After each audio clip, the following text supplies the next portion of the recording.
हर हर महादेव दोस्तों, ओम नमः शिवाय। शिव पुराण विद्वेश्वर संहिता का आज है अध्याय 2। शिव पुराण का परिचय और महिमा। सूत जी कहते हैं, साधु महात्माओं, आपने बहुत अच्छी बात पूछी है। यह प्रश्न तीनों लोगों का हित करने वाला है। आप लोगों के स्नेहपूर्ण आग्रह पर गुरुदेव व्यास का स्मरण कर मैं समस्त पाप राशियों से उद्धार करने वाले शिव पुराण की अमृत कथा का वर्णन कर रहा हूँ।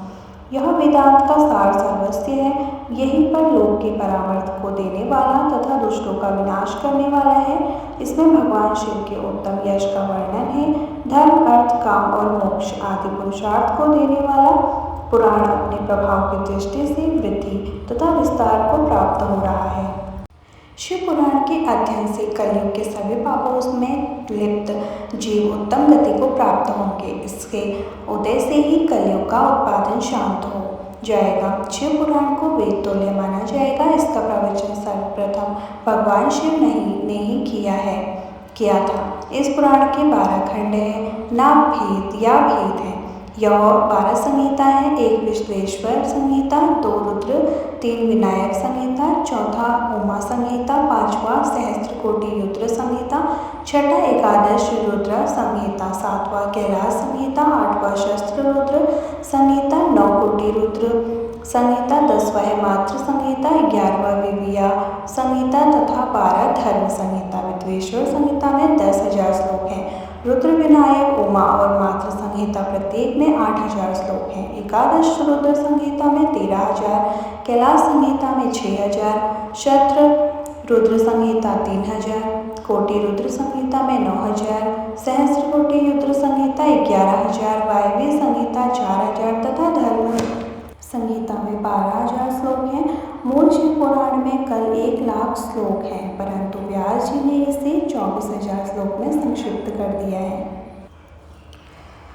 पुराणों की कम संख्या में शिव पुराण का चौथा स्थान है, जिसमें 7 संहिताएं हैं। पूर्व काल में भगवान शिव ने 100 करोड़ लोगों का पुराण ग्रंथ ग्रथित किया था।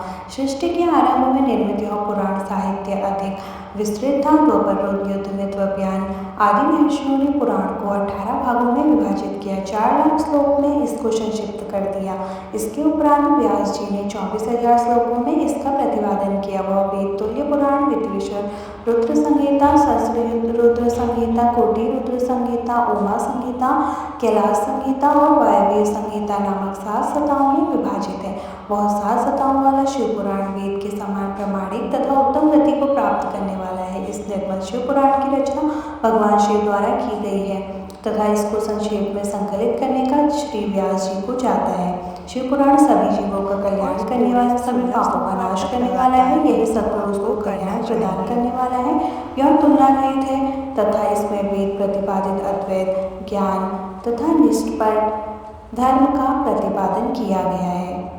शिव पुराण श्रेष्ठ मंत्र समूह का संकलन है तथा यही सभी के लिए शिव धाम की प्राप्ति का साधन है। समस्त पुराणों में सर्वश्रेष्ठ शिव पुराण ईर्ष्या रहित अंतरण वाले विद्वानों के लिए जानने की वस्तु है। इसमें परमात्मा का गण किया गया है। इस अमृत में शिव पुराण को आधार से पढ़ने और सुनने वाला मनुष्य भगवान शिव को प्रिय हो जाता है। और जो भी व्यक्ति इस शिव पुराण को सुनता व पढ़ता है तो वह परम गति को प्राप्त हो जाता है।